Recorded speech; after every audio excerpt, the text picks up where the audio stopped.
അപ്പോൾ ഇന്ന് നമ്മൾ ഓഫ്, ഫോർ, ടു, ഫ്രം ഈ വാക്കുകളൊക്കെ എങ്ങനെയാണ് യൂസ് ചെയ്യുന്നതെന്ന് പഠിക്കുകയാണ്. ഇത് ഒരു റിക്വസ്റ്റഡ് വീഡിയോ ആണ്. എൻ്റെ ഒരു സ്റ്റുഡൻറ്റിന് ഈ കാര്യങ്ങൾ ഒട്ടും അറിയില്ല എന്ന് പറഞ്ഞപ്പം ഇതിനു വേണ്ടി മാത്രം ഒരു വീഡിയോ ഉണ്ടാക്കി തരുമെന്ന് ചോദിച്ചപ്പോൾ എന്നാൽ ശരി ഉണ്ടാക്കാം എന്ന് വിചാരിച്ചുണ്ടാക്കിയതാണ്. പക്ഷേ ഇത് ശരിക്കും പറഞ്ഞാൽ എല്ലാവർക്കും ഉപകാരപ്പെടും. കാരണം നമ്മൾ സ്റ്റാർട്ടിങ്ങിൽ ഈ വേർഡ്സൊക്കെ പഠിച്ചിട്ട് പക്ഷേ ഇതിൻ്റെ കൂടെ അത് തമ്മിൽ കണക്ഷൻ വരുന്ന കുറച്ച് വാക്കുകളാണല്ലോ ഈ ഓഫ്, ഫോർ, ഫ്രം ഇതൊക്കെ എവിടെയാണെന്ന് കൃത്യമായിട്ട് മനസ്സിലാക്കിയാൽ നിങ്ങളുടെ സെൻറ്റൻസസ് കുറച്ചുകൂടെ കറക്റ്റ് ആവാൻ ചാൻസ് ഉണ്ട്. അപ്പോൾ യൂസ്ഫുൾ വീഡിയോ ആയിരിക്കും കേട്ടോ. ഞാൻ കുറേയധികം എവിടെയൊക്കെയാണ് ഉപകാരം വരിക എന്നുള്ള കുറേ കേസസ് പറയുന്നുണ്ട്. അപ്പോൾ നിങ്ങൾ സിമ്പിളായിട്ട് ഇതൊക്കെ മനസ്സിലാക്കുക, ഇതിൻ്റെ എക്സാമ്പിൾസൊക്കെ ഒന്ന് മനസ്സിലാക്കുക. അധികം ടഫ് അല്ലാണ്ട് നമുക്ക് പഠിച്ചിട്ട് പോകാം കേട്ടോ. അപ്പോൾ ആദ്യം ഓഫ് എന്ന് നമ്മൾ പറയും അല്ലേ, ഈ വാക്ക് ഏതാണെന്ന് ചോദിച്ചാൽ ഓഫ്. പക്ഷെ നമ്മൾ സെൻറ്റൻസിൽ പറയുമ്പോൾ ഓഫ് എന്നുള്ള സൗണ്ട് അങ്ങനെ വരില്ല. ഓഫ് എന്നുള്ള സൗണ്ടിലാണ് ഇത് എൻഡ് ചെയ്യുന്നത് കണ്ടിട്ടുള്ളത് സംസാരിക്കുമ്പോൾ. ഓഫ് എന്ന് പറഞ്ഞുകൊണ്ട് തെറ്റല്ല, പക്ഷെ ഞാൻ പറയണത് സാധാരണ നമ്മൾ സംസാരിക്കുമ്പോഴേ ഇപ്പോൾ ഒരു ഉദാഹരണത്തിന് the name of the book എന്നങ്ങനെ പറയില്ലല്ലോ നമ്മൾ. The name of the book അവിടെ ഓഫ് എന്നുള്ള സൗണ്ട് വന്നില്ല, അതാണ് ഞാൻ പറഞ്ഞത്. പഠിക്കുമ്പോൾ അങ്ങ് കറക്റ്റായിട്ട് പഠിച്ചിട്ട് പോകാമല്ലോ എന്ന് വെച്ചിട്ട് പറഞ്ഞ കേട്ടോ. അപ്പോൾ ഓഫ് ഉപയോഗിക്കുന്ന ഒരു പ്രധാന കേസ് എന്താണെന്ന് വെച്ചാൽ എന്തെങ്കിലും ഒരു സാധനം ഇന്നൊരാളുടെ ആണ് അല്ലെങ്കിൽ ഇന്നൊരു സാധനത്തിൻ്റെ ഒരു സാധനമാണ് എന്നൊക്കെ പറയാൻ വേണ്ടിയിട്ട്. എന്നുവെച്ചാൽ പൊസഷൻ അല്ലേ, ആരുടെയാണത്, ഇന്നൊരു വസ്തുവിൻ്റെ ഒരു സാധനമാണത് അല്ലെങ്കിൽ ഇന്നൊരാളുടെ ഒരു സാധനമാണത് എന്നൊക്കെ പറയാൻ വേണ്ടിയിട്ട്.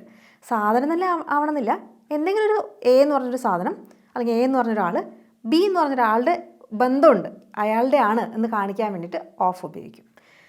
ഞാൻ നേരത്തെ പറഞ്ഞ ആ സെൻറ്റൻസില്ലേ, the name of the book, ബുക്കിൻ്റെ പേര് മനസ്സിലായോ, ബുക്കിനാണല്ലോ ആ പേരുള്ളത്. അപ്പോൾ ബുക്കിൻ്റെ സ്വന്തമായിട്ടുള്ളൊരു സംഭവമല്ല പേരെന്ന് പറയുന്നത്. അപ്പോൾ നെയിം ഓഫ് ദ ബുക്ക് എന്താണ്, ഏതെങ്കിലും ഒരു ബുക്കിൻ്റെ പേര് പറഞ്ഞതാ Randamoozham.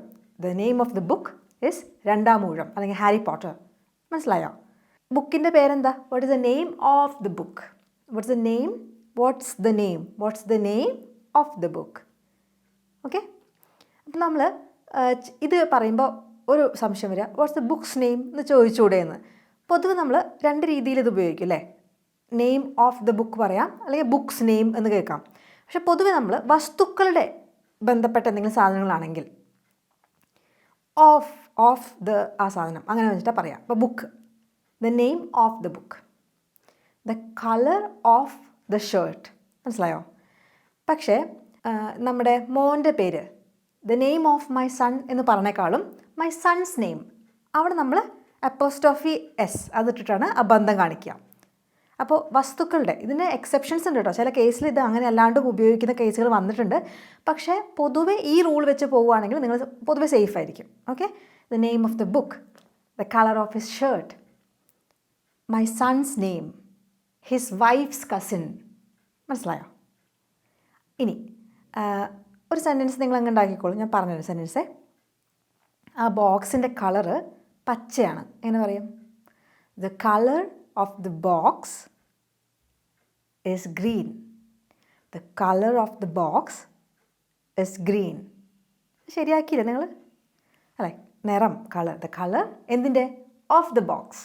The colour of the box is green. നമ്മളപ്പോൾ ഇന്നൊരു വസ്തുവിൻ്റെ എന്ന് പറയാൻ വേണ്ടിയിട്ടാണ് അല്ലേ.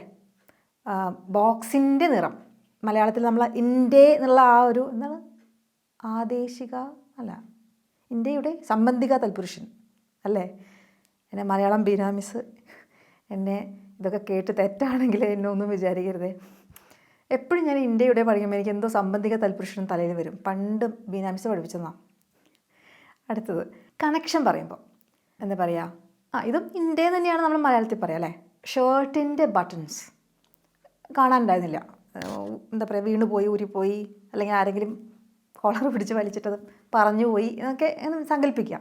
അപ്പോൾ ആളിങ്ങനെ നടന്നു വരുമ്പോൾ അവൻ്റെ ഷർട്ടിൻ്റെ ബട്ടൺസ് ഉണ്ടായിരുന്നില്ല എന്ന് പറയും. അപ്പോൾ ഷർട്ടിൻ്റെ ബട്ടൺസ്, അപ്പോൾ the buttons of his shirt. മനസ്സിലായോ? ആദ്യം എന്താണ് സാധനം, പിന്നെ ആരുടെയാണെന്നാണ് അങ്ങനെയാണ് ഇംഗ്ലീഷിൽ പറയാം. ദ ബട്ടൺസ് എന്തിൻ്റെ? Of his shirt were missing.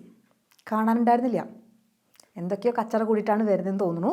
The buttons of his shirt were missing. ഇനി നമ്മൾ ഇതുമാതിരി ഒരു കണക്ഷൻ പറയാൻ വേണ്ടിയിട്ട് സ്വാതന്ത്ര്യം എന്നുള്ള ആ ഐഡിയ, സ്വാതന്ത്ര്യത്തിനെ കുറിച്ചുള്ള ആ ഐഡിയ എന്ന് പറയാം, ദ ഐഡിയ ഓഫ് ഫ്രീഡം. ശരിക്കും ഐഡിയയുടെ പ്രൊനൗൺസിയേഷൻ ഐഡിയ അങ്ങനെയാണ് കേട്ടോ. നമ്മൾ ഈ ഇംഗ്ലീഷിൽ പ്രൊനൗൺസിയേഷനിലെ ഒരു ട്രിക്ക് എന്താണെന്ന് വെച്ചാൽ, നമ്മൾ പറയുന്ന വാക്ക് നമ്മൾ മലയാളത്തിൽ പൊതുവെ സ്റ്റാർട്ടിങ്ങിലാണ് തോന്നുന്നു സ്ട്രെസ് കൊടുക്കുക. എൻ്റെ, നിൻ്റെ, അപ്പോൾ എന്ന് പറയുമ്പോൾ നീ എന്നല്ല അവിടെ സ്ട്രെസ് വരുന്നത്. പക്ഷേ ഇംഗ്ലീഷിൽ ചില വാക്കുകൾക്ക് വേറെ സ്ഥലത്ത് സ്ട്രെസ് വരും. അപ്പോൾ സ്ട്രെസ്സ് നമ്മൾ സ്റ്റാർട്ടിങ്ങിൽ പഠിച്ചോ നല്ലതാണ്. ഐഡിയ, ഐഡിയ അങ്ങനെയാണ് പറയാം. ഐഡിയ എന്ന് നമ്മൾ പറയാം അല്ലേ. അതാണ് ഞാൻ പറഞ്ഞത്. ഇങ്ങനെ നമ്മൾ ഇംഗ്ലീഷിൻ്റെ ഓഡിയോ നേറ്റീവ് സ്പീക്കേഴ്സൊക്കെ പറയണത് കേൾക്കുമ്പോൾ നിങ്ങൾ ഈ കാര്യങ്ങളൊക്കെ ഇങ്ങനെ ശ്രദ്ധിക്കണം കേട്ടോ. അപ്പോൾ നമ്മുടെയൊക്കെ ഇംഗ്ലീഷ് കുറച്ചുകൂടെ നന്നാവും അല്ലേ. അപ്പോൾ ദ ഐഡിയ ഓഫ് ഫ്രീഡം, സ്വാതന്ത്ര്യത്തിൻ്റെ ആ ഐഡിയ. അല്ലെങ്കിൽ ഒരു അമ്മയുടെ സ്നേഹം, ഇതും സംബന്ധിക തൽപുരുഷനാണെന്ന് തോന്നില്ല. ഇന്ത്യയുടെ അമ്മയുടെ സ്നേഹം എങ്ങനെ പറയാം? The love of A mother, ഒരു അമ്മയുടെ സ്നേഹം, the love of A mother. Okay. ഇനി ഓഫ് ഉപയോഗിക്കുന്ന വേറെ കേസ് എന്താണെന്ന് വെച്ചാൽ, ഇന്നൊരു വസ്തുവിൻ്റെ, ഒരു വലിയൊരു സാധനത്തിൻ്റെ ഒരു ഭാഗം, അതിനെക്കുറിച്ചുള്ള റിലേഷൻഷിപ്പ് പറയാൻ വേണ്ടിയിട്ട്. ഉദാഹരണം പറഞ്ഞാൽ, കാറിൻ്റെ പുറകുവശത്ത്, ബാക്ക് ഓഫ് ദ കാർ, അവളുടെ കാറിൻ്റെ പുറകുവശത്ത് ഒരു പട്ടിയുണ്ട്. എങ്ങനെ പറയും? എന്തെങ്കിലും ഉണ്ട്? ഹാവ് അല്ലേ. അപ്പോൾ അവളുടെ കാറിൻ്റെ പുറകിൽ ഒരു പട്ടിയുണ്ട്. ഇത് ഉണ്ടാക്കുക. നിങ്ങൾ എൻ്റെ ബിഗിനേഴ്സ് ചലഞ്ചൊക്കെ കഴിഞ്ഞിട്ട് ഇരിക്കുന്ന ആൾക്കാരായിരിക്കുമല്ലോ മിക്ക ആൾക്കാരും. ബിഗിനേഴ്സ് ചലഞ്ച് അറിയില്ലേ? ഒരു 16 വീഡിയോ ഉണ്ട്. അത് മുഴുവൻ കാണുമ്പോഴേക്കും നിങ്ങൾക്ക് ഇംഗ്ലീഷ് ഒട്ടും അറിയില്ലെങ്കിലും ഒരു നല്ല ലെവലിൽ എത്തിക്കാൻ വേണ്ടിയിട്ടുള്ള വീഡിയോ സീരീസാണ്. നിങ്ങൾ ഏതെങ്കിലും ഇംഗ്ലീഷ് കോഴ്സിനൊക്കെ ജോയിൻ ചെയ്താൽ നിങ്ങൾക്ക് കിട്ടാവുന്ന, സാധാരണ കേസിൽ നിങ്ങൾക്ക് ഗ്രാമറൊക്കെ പഠിപ്പിച്ചു തരില്ലേ, അപ്പോൾ അതേപോലെ എല്ലാ കാര്യങ്ങളും വെച്ച് പഠിപ്പിച്ചു തന്ന് ഹോംവർക്കൊക്കെ തന്ന് ഇങ്ങനെ ഉണ്ടാക്കിയൊരു സീരീസാണ്.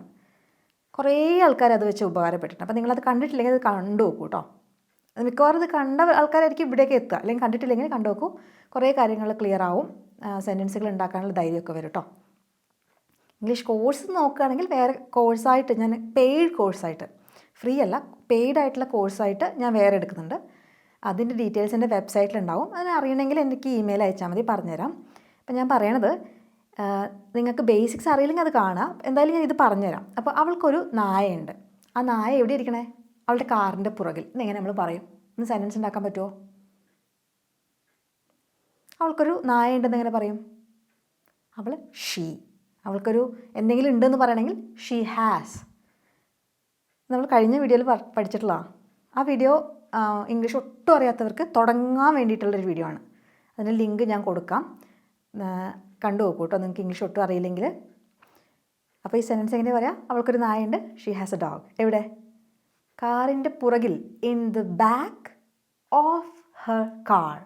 കാറിൻ്റെ പുറകിൽ എന്ന് പറയാൻ back of her car. She has A dog in the back of her car. അടുത്ത സെൻറ്റൻസേ നിങ്ങൾ ഉണ്ടാക്കാൻ ശ്രമിക്കണം കേട്ടോ. നമുക്ക് കാറുണ്ടല്ലോ, കാറിൻ്റെ ടയറൊക്കെ ഏകദേശം പഞ്ചറാവാറായി. അപ്പോൾ അത് മാറ്റണം. നമ്മുടെ കാറിൻ്റെ ടയറുകൾ മാറ്റേണ്ടിയിരിക്കുന്നു അങ്ങനെ പറയും. അപ്പോൾ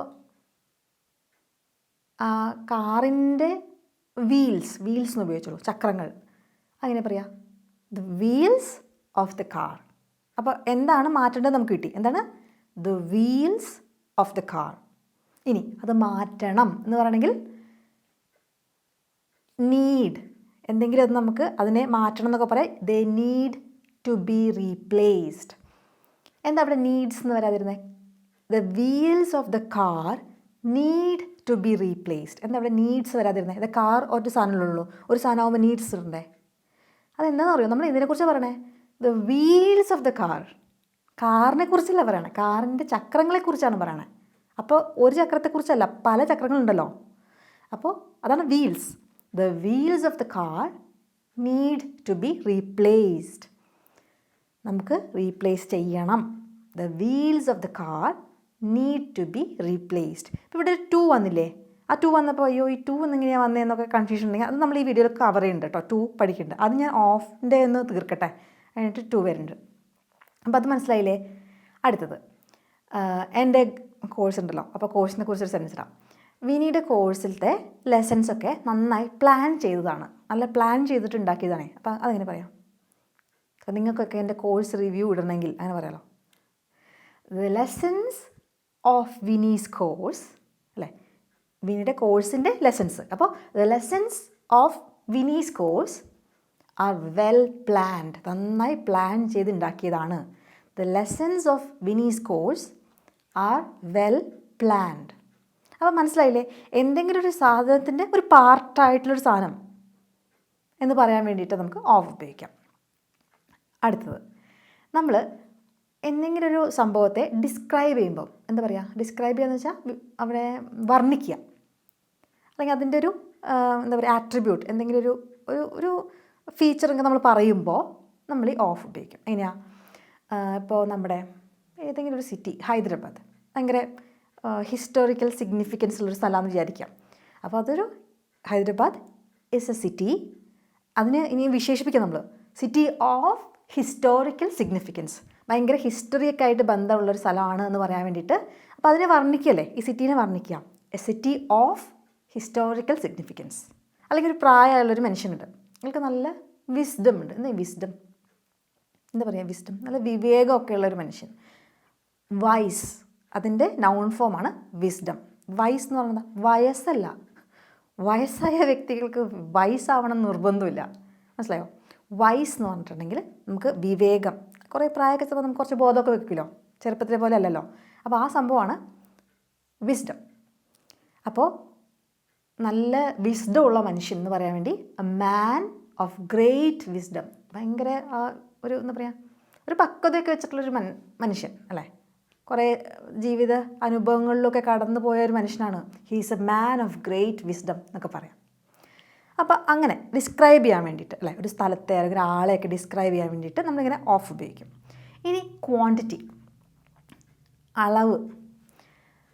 ഒരു കേക്കിൻ്റെ ഒരു കഷ്ണം എന്ന് പറയില്ലേ, കേക്കിൻ്റെ ഒരു കഷ്ണം.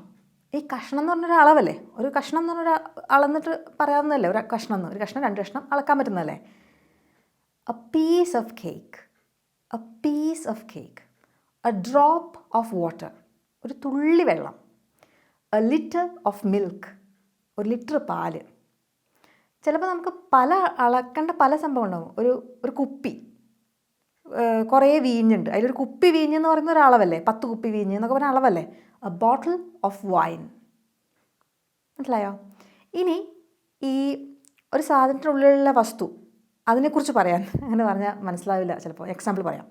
എ കപ്പ് ഓഫ് കോഫി, അവിടെയും നമ്മൾ അളവ് തന്നെയാണ് പറയണേ, പക്ഷേ കപ്പിൻ്റെ ഉള്ളിൽ എന്താ ഉള്ളത്? കോഫി, മനസ്സിലായോ? അത് ഒന്നുകൂടെ ക്ലിയർ ആവണമെങ്കിൽ അടുത്ത എക്സാമ്പിളിൽ മനസ്സിലാവും. ഒരു ലിസ്റ്റ് തന്നിട്ടുണ്ട്. എന്താ ലിസ്റ്റിൽ? പേരുകൾ. അപ്പോൾ ലിസ്റ്റിൽ അടങ്ങിയിരിക്കുന്ന സാധനം എന്താ? പേരുകൾ. അപ്പോൾ എ ലിസ്റ്റ് ഓഫ് നെയിംസ്, മനസ്സിലായോ? കോണ്ടൻറ്റ്, അതിൻ്റെ ഉള്ളിലത്തെ കോണ്ടൻറ്റ് എന്താണെന്ന് പറയാൻ വേണ്ടിയിട്ടാണ് നമ്മൾ ഇവിടെ ഓഫ് ഉപയോഗിച്ചത്. A list of names. A cup of coffee, കപ്പിൽ എന്താ ഉള്ളത്? Coffee, cup of coffee. Okay. ഇനി ചില വസ്തുക്കളൊക്കെ ഇന്ന സാധനം കൊണ്ടുണ്ടാക്കിയതാന്ന് പറയില്ലേ. ഇപ്പോൾ ഒരു മോതിരം എന്തുകൊണ്ട് ഉണ്ടാക്കിയതാണ്? സ്വർണം. A ring of gold, ring of gold. അല്ലെങ്കിൽ ഒരു ഡ്രസ്സ് എന്തുകൊണ്ടുണ്ടാക്കിയതാണ്? പട്ട് കൊണ്ടുണ്ടാക്കിയ, പട്ടെന്താ? Silk. A dress made of silk, made of, ഉണ്ടാക്കിയത് എന്തുകൊണ്ടാണ്? A dress made of silk, മനസ്സിലായോ? കപ്പ് ഓഫ് കോഫി എന്ന് പറഞ്ഞാൽ അതിലത്തെ കോണ്ടൻറ്റ്. ലിസ്റ്റ് ഓഫ് നെയിംസ് എന്ന് പറഞ്ഞാൽ അതിലെ കോണ്ടൻറ്റ്, അതിൻ്റെ ഉള്ളിൽ എന്താ ഉള്ളതെന്ന്. ഇനി എന്തുകൊണ്ടാണ് അത് ഉണ്ടാക്കിയതെന്ന്? ഡ്രസ് മെയ്ഡ് ഓഫ് സിൽക്ക്, മനസ്സിലായോ അത്? അല്ലെങ്കിൽ ടേബിൾ എന്തുകൊണ്ടുണ്ടാക്കിയതാണ്? മരം കൊണ്ട്. എ ടേബിൾ മെയ്ഡ് ഓഫ് എന്ത് വുഡാ? മഹോഗണി, അതൊരു വുഡല്ലേ. വുഡിനെ കുറിച്ചൊന്നും എനിക്കറിയില്ല, മഹോഗണി കൊണ്ട് ടേബിൾ ഉണ്ടാക്കില്ല എന്നൊന്നും പറയില്ല, ഞാനൊരു എക്സാമ്പിൾ പറഞ്ഞതാണ് കേട്ടോ. ഇനി ചില സമയത്ത് നമുക്ക് ഇന്നൊരു കാരണം കൊണ്ട്, ഇന്നതാണ് അതിൻ്റെ കോസ് അല്ലെങ്കിൽ റീസൺ എന്ന് പറയാൻ വേണ്ടിയിട്ടും ഓഫ് ഉപയോഗിക്കും. ഉദാഹരണം പറയാം. അയാൾ മരിച്ചത് വാർദ്ധക്യ കാരണങ്ങളാൽ ആണ്, അങ്ങനെ പറയില്ലേ. വയസ്സായിട്ട് നമ്മൾ മരിക്കില്ലേ, അപ്പോൾ വാർദ്ധക്യ കാരണങ്ങളാൽ അങ്ങനെ പറയും. ഓൾഡ് ഏജ് എന്ന് പറഞ്ഞാൽ മതി. അപ്പോൾ ഇന്ന കാരണം കൊണ്ടാണ് അയാൾ മരിച്ചത്. He died of old age. വയസ്സായിട്ട് മരിച്ചതാണ്. He died of old age. Okay, അപ്പോൾ അങ്ങനെ കാരണം പറയാൻ ഉപയോഗിക്കാം. ഇതൊക്കെയാണ് മെയിനായിട്ട് ഓഫിൻ്റെ ഒരു ഉപയോഗം നമ്മൾ കാണുന്നത്. ഏകദേശം മനസ്സിലായില്ലേ? പ്രധാനമായിട്ട് വന്നത് ഏതാ? ഇന്നൊരു സാധനത്തിൻ്റെ അല്ലേ, അളിയൻ്റെ പേര്. അച്ചുവിൻ്റെ അമ്മ അച്ചൂസ് അമ്മ, പക്ഷേ പുസ്തകത്തിൻ്റെ നിറം colour of the book. Okay, അപ്പോൾ ആ ഒരു കാര്യങ്ങൾ മനസ്സിലായെന്ന് വിചാരിക്കണം. അടുത്ത് നമുക്ക് ഫ്രംലേക്ക് പോവാം. ഫ്രം അത്ര ഡിഫിക്കൽട്ട് അല്ല അല്ലേ. എവിടെ നിന്നാണ് ഇത് ഉത്ഭവിക്കുന്നതെന്ന് പറയാൻ വേണ്ടിയിട്ടാണ് ഫ്രം. അവൾക്കൊരു ഇത് കിട്ടി, ലെറ്റർ കിട്ടി. എവിടെ നിന്ന് കിട്ടിയേ? അവളുടെ കൂട്ടുകാരിയുടെ അടുത്ത് നിന്നിട്ട്, ഫ്രണ്ടിൻ്റെ അടുത്ത് നിന്ന്. അപ്പോൾ ഷീ കിട്ടുകയെന്ന് വെച്ചാൽ റിസീവ്ഡ് അല്ലെങ്കിൽ ഷീ ഗോട്ട് അല്ലേ. റിസീവ്ഡ് എന്നൊക്കെ പറയാൻ കുറച്ച് ബുദ്ധിമുട്ടുണ്ടെങ്കിൽ ഗോട്ട് എന്നുള്ള വാക്ക് ഉപയോഗിക്കാം. She got A letter. എവിടുന്ന്? ആരാണ് അയച്ചത് അവൾക്ക്? ഫ്രം ഹർ ഫ്രണ്ട്, അവളുടെ ഫ്രണ്ടിൽ നിന്ന്. അപ്പോൾ എവിടെ നിന്നാണ് ഇത് വന്നത് എന്നറിയാൻ വേണ്ടിയിട്ട് ആ ഫ്രം ഉപയോഗിക്കാം. She received a letter from her friend. എൻ്റെ വീഞ്ഞ് ഇത് എവിടെ നിന്നാണ്? ഫ്രാൻസ് എന്നാണ്. This wine is from France. ഫ്രാൻസിൽ നിന്ന് വന്നതാണിത്. Okay, this wine is from France. അവൻ നമ്മുടെ ഈ നാട്ടിലേക്ക് വരുന്നുണ്ട്. എവിടെ നിന്നാണ് അവിടെ വരണേ? ലണ്ടനിൽ നിന്ന്. അപ്പോൾ എങ്ങനെ പറയാം? His moving from London. അവൻ ലണ്ടനിൽ നിന്ന് എങ്ങോട്ടോ പോവുകയാണ്, മാറുകയാണ്. ചിലപ്പോൾ നമ്മുടെ അടുത്തേക്കായിരിക്കാം, ചിലപ്പം ഇറ്റലിയിലേക്കായിരിക്കാം. പക്ഷേ എവിടെ നിന്നാണ് അയാൾ മാറണത്, മൂവ് ചെയ്യണത്? മൂവ് ചെയ്യാന്ന് വെച്ചാൽ എന്താ? അല്ല, സാമാനങ്ങളൊക്കെ കെട്ടിപ്പൂട്ടി ചിലപ്പോൾ ട്രാൻസ്ഫർ വന്നതായിരിക്കും. അവിടെ നിന്ന് പുറപ്പെടുക, എന്നിട്ട് വേറെ സ്ഥലത്തേക്ക് എത്തുക. അല്ലേ, നമ്മുടെ ജീവിക്കുന്ന താമസിക്കുന്ന സ്ഥലം മാറില്ലേ. അപ്പോൾ നമ്മൾ വി ആർ മൂവിങ് എന്നാണ് പറയാം. അതിൻ്റെ അർത്ഥം നമ്മളൊരു ബസ് ഇരിക്കുമ്പോൾ നമ്മളിങ്ങനെ മൂവ് ചെയ്തുകൊണ്ടിരിക്കുകയാണ്, അങ്ങനെയല്ല. നമ്മൾ താമസം മാറ്റുക എന്നർത്ഥം കേട്ടോ. He's moving from London. എവിടെ നിന്നാണെന്ന്. ഇനി ഇത് കുറച്ച് ട്രിക്കി ആയിരിക്കും. അപ്പം ഇന്ന് ഞാൻ നിങ്ങൾക്കൊരു പരിപാടി തരികയാണ്. എന്താണ്? എന്താ പറയുക, പഠിക്കാനൊരു സാധനം തരികയാണ്. ഒരു മാസം കഴിയുമ്പോൾ അതൊരു ഡെഡ് ലൈനാണ്. അപ്പം ഇന്ന് മുതൽ ഒരു മാസം കഴിഞ്ഞ് ആ ദിവസം വരെ നിങ്ങൾക്ക് സമയമുള്ളൂ. അപ്പോൾ ഡെഡ് ലൈൻ എപ്പോഴാണ് പറയുക? അപ്പോൾ ഞാൻ നിങ്ങളുടെ അടുത്ത് പറയാണ്, ഇതാണ് ഹോംവർക്ക് നിങ്ങൾക്കുള്ളത്. ഒരു മാസം ആണ് നിങ്ങൾക്ക് സമയം. ഒരു മാസത്തിനുള്ളിൽ നിങ്ങൾ സബ്മിറ്റ് ചെയ്യണം. അപ്പോൾ നിങ്ങളുടെ ഡെഡ് ലൈൻ എപ്പോഴാണ്? ഡെഡ് ലൈൻ എന്ന് പറഞ്ഞാൽ സബ്മിറ്റ് ചെയ്യാനുള്ള സമയം. ഇതൊക്കെ മലയാളം എന്താ പറയുക? ഡെഡ് ലൈൻ എനിക്കറിയില്ല. അപ്പോൾ ഡെഡ് ലൈൻ ഇന്ന് മുതൽ ഒരു മാസം കഴിയുന്ന ആ ദിവസമാണ് എന്നാൽ ഇങ്ങനെ പറയാ. ടെൻഷൻ അടിക്കണ്ട, നമ്മൾ ഈ ഫ്രം ഉപയോഗിച്ച് പഠിക്കാൻ വേണ്ടി ഞാൻ പറഞ്ഞ കാര്യങ്ങളല്ലേ. The dead line is A month from today. ഇന്ന് മുതൽ. അപ്പോൾ ഇന്നാണ് അതിൻ്റെ ഒറിജിൻ. ഇന്ന് കൺസിഡർ ചെയ്തിട്ട് പിന്നെ ഒരു മാസം കൂടെ കൺസിഡർ ചെയ്താൽ ആ ദിവസമാണ് ഡെഡ് ലൈൻ. മനസ്സിലായോ? ഇന്ന് മുതൽ ഒരു മാസം. അതാണ് the dead line is A month from today. അവിടെയാണ് ഒറിജിനാണ്. എപ്പോഴും എവിടുന്നാണ് തുടങ്ങണേ, എവിടുന്നാണ് വരുന്നത്, അതൊക്കെയാണ് ഫ്രം വെച്ചിട്ട് പറയാം. അല്ലെങ്കിൽ ഇനി വേറൊരു ഇമ്പോർട്ടൻ്റ് ആയിട്ട് ഫ്രം യൂസ് ചെയ്യുന്ന ഒരു കേസ് കൂടെ ഉണ്ട്. ഈ ടു കുറച്ച് ഡിഫിക്കൽട്ടാണെന്ന് എനിക്ക് തോന്നുന്നു. ഫ്രം പക്ഷെ അത്ര ഡിഫിക്കൽട്ടല്ല അല്ലേ. ഒരു ഒറിജിൻ, ഉത്ഭവം, എവിടെ മുതലാണ് എന്നൊക്കെ പറയാനാണ് നമ്മൾ ഫ്രം യൂസ് ചെയ്യാം. സ്റ്റേഷനിൽ നിന്ന് ഒരു 9 മണിക്ക് ട്രെയിൻ പുറപ്പെടും. എങ്ങനെ പറയും? The train departs from the station അല്ലേ. എല്ലാ ദിവസവും ട്രെയിൻ പുറപ്പെടുന്നുണ്ട് 9 മണിക്ക് സ്റ്റേഷനിൽ നിന്ന്. അപ്പോൾ simple present. The train will depart എന്ന് ഇന്ന് അങ്ങനെയാണ് സംഭവിക്കുന്നത് എന്ന രീതിയിൽ പറയാം. പക്ഷേ ട്രെയിനുകളൊക്കെ പൊതുവേ എപ്പോഴും അങ്ങനെയല്ല. ഒരു ചട്ടമൊക്കെ ഇല്ലേ അവർക്ക്. ഇടയ്ക്കിടയ്ക്ക് നമുക്ക് തോന്നുന്നു അതിന് മാറ്റമൊന്നുമില്ലല്ലോ. അപ്പോൾ സ്ഥിരമായിട്ട് നടക്കുന്നതാകുമ്പോൾ നമ്മൾ സിമ്പിൾ പ്രസൻ്റാണ് ഉപയോഗിക്കുക കേട്ടോ. അത് ഉപയോഗിക്കുകയാണ് നല്ലത്. The train departs from the station എത്ര മണിക്ക്? അവിടെ അറ്റ് 9 മണി, 9 AM. The train departs from the station at 9 AM. ഒന്നുകൂടെ പറഞ്ഞു. The train departs from the station. Departs എവിടുന്ന്? From the station. എവിടുന്ന അത് സംഭവിക്കുന്നതെന്നുള്ളത് പറയണം. അതാണ് നമ്മൾ ഫ്രം ഉപയോഗിച്ച് പറയണേ. The train departs from the station at 9 AM. സമയം പറയാനും ഉപയോഗിക്കും കേട്ടോ. ഇനി സ്റ്റോറ്. അപ്പോൾ സമയം പറയണം കേട്ടോ. സമയത്തിൻ്റെ ഒരു ഇതാണ് നമ്മൾ പറയണത്. ഒരു സ്റ്റോറുണ്ട്, അത് 10 മണി മുതൽ 6 മണി വരെയാണ് പ്രവർത്തിക്കുന്നത്, തുറന്നിരിക്കുന്നത്. എങ്ങനെ പറയും? ആ സെൻറ്റൻസ് ഉണ്ടാക്കിയേ. ഒരു സ്റ്റോറുണ്ട്. അപ്പോൾ നമ്മൾ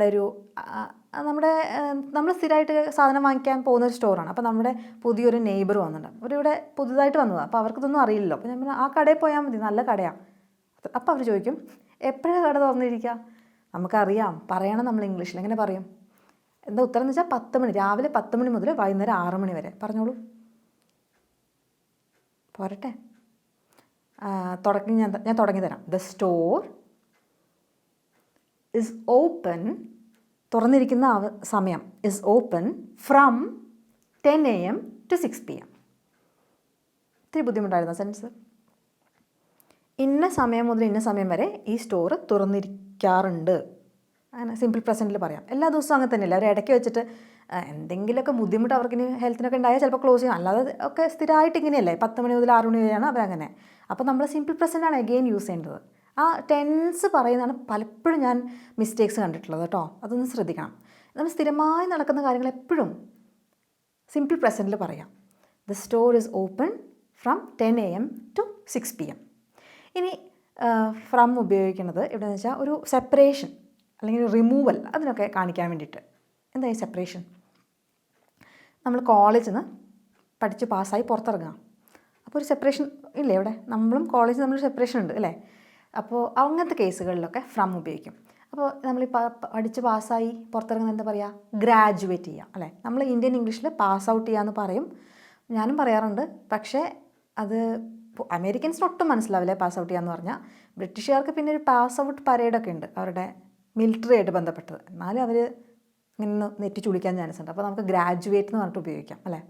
ഇന്ത്യൻ ഇംഗ്ലീഷ് യൂസ് ചെയ്യാൻ പറ്റുമെന്ന് ചോദിച്ചാൽ ഇന്ത്യയിൽ ഉപയോഗിച്ചാൽ എല്ലാവർക്കും മനസ്സിലാവും. ഈവൻ ഞാൻ ഹിന്ദു ന്യൂസ് പേപ്പറിലൊക്കെ കണ്ടിട്ടുണ്ട് പാസ് ഔട്ട് എന്നുള്ള വാക്ക് യൂസ് ചെയ്തിട്ട്. അതുകൊണ്ട് നമ്മൾ ന്യൂസ് പേപ്പേഴ്സ് എന്നല്ലേ ഇംഗ്ലീഷ് കുറച്ചുകൂടെ ആധികാരികമായി പഠിക്കാനുള്ള സോഴ്സ്, പക്ഷേ അവർ യൂസ് ചെയ്യുന്നത്. അപ്പോൾ ഒരു ഇന്ത്യൻ ഇംഗ്ലീഷായിട്ട് നമുക്ക് ഉപയോഗിക്കാം.